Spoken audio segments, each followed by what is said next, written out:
Hello sa tanan, kumusta? Kumusta ang tanan? At ngayon guys, dito ako sa balcony. Ang gagawin ko ay maglilinis ako dito sa gilid guys. Kasi itong gilid ay laging ayan. Pakita ko sa inyo kung anong ginagawa ni Lucky.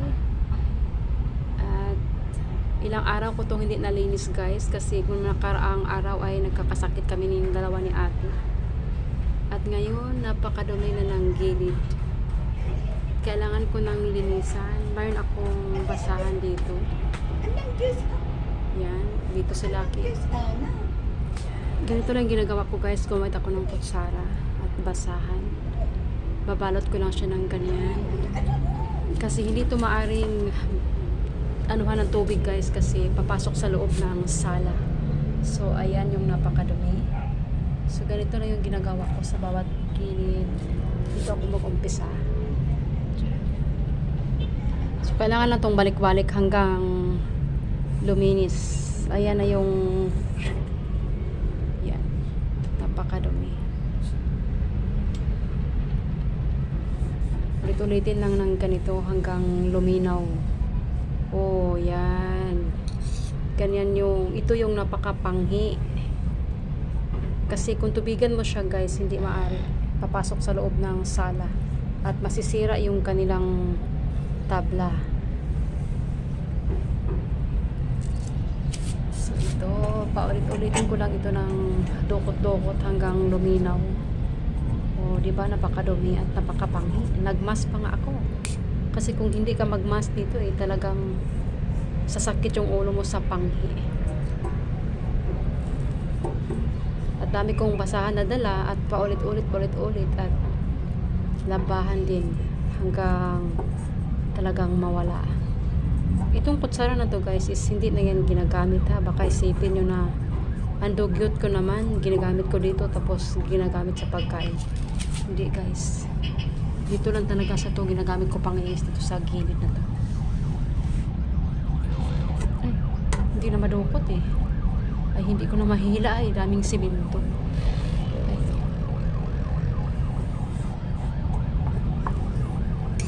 Diba napakadumi ng basahan ko. Ganyan lang ginagawa ko kasi ng mga nakaraang guys, buwan, araw-araw ako halos naglinis dito, nagdala ng tubig. Tapos hindi pwede guys, bawal pag laging nagbabasa sa balcony kasi yung tubig. Kaya yun yung iniiwasan ko na bago ako masita or mapadalhan ng notice ng admin. Kaya tinigil ko na. At ganito na yung ginagawa ko dito. Kasi kung hindi mo naman siya ganituhin guys is napakapanghi. Kahit anong gawin mong linis sa sahig, hindi galing sa sahig yung panghi kundi galing dito sa gilid. Kasi itong alaga namin is mahilig magwiwi dito sa wall. Itataas yung paa niya. Ganyan. Hindi mo naman maaring sawayin siya at anong gusto niya.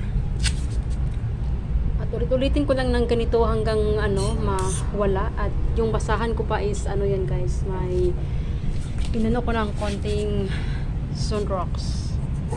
O lalong-lalo na dito. Dito sila nagsuksok. Yung tubig. Dito nagsuksok. Pasaway nga itong alaga namin. Pero mas maigi na rin yung dito kasi sa loob ng bahay guys. Kailangan din siyang bantayan. At ayaw naman nila ni Bossing na i-diaper kasi nga hindi siya matututo. Ganon. Kaya talagang todo bantay kami. Pero ako kahit lagi akong nagbabantay kay Lucky guys, lagi pa rin akong naiisahan. Kaya ang sahig nila is napakaano na. Sira na yung sahig nila guys. Ito sa gilid. Ulit-ulitin ko na ulitin ito hanggang luminaw. Oy, yan. Yan, o diba napakadumi. Panghi. Ganito na yung i-brain mo naman guys yung 4 na araw. Napakatagal na no. Kasi nga nagkasakit kami, hindi namin maasikaso si Lucky guys. Or itong balcony. Puti kamo yung mga amo namin wala. Kagabi lang dumating kaya yan.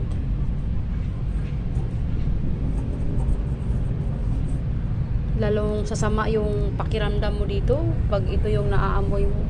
Sobrang baho. Pakita ko sa inyo guys kung saan yung salarin. Ayun. Ayun yung salarin guys. Nakikibantay pa sa anong ginagawa ng manang niya. It's so dirty, Lucky. Yan, ginagawa ni Lucky. Binabantayan pa talaga ako. At yan yung kanyang ihian. Pero napaka gusto talaga niya sa wall mag-ihi. Itikangkang yung kanyang paaba. Nakatingin pa sa anong ginagawa ko kasi alam niyang kanyang ihian to. Kaya nanood pa sa akin kung anong ginagawa ng manang niya. Yan. Ulit-ulit hanggang luminis at mawala yung panghi. O ganon ang trabaho ko dito guys sa aming alagang makulit. Sabi ng amo namin, lagi daw ilalabas. Nakakapagod din kaya yan guys, yung labas ka ng labas. Tapos kunting-kunti lang yung ihi niya. Di ba yung aso ganun, kunting-kunti lang yung ihi. Hindi naman maramihan pag umihi, kunting-kunti, tas maya-maya. Ganyan si Lucky. Oh, napakadumi ng ni Lucky.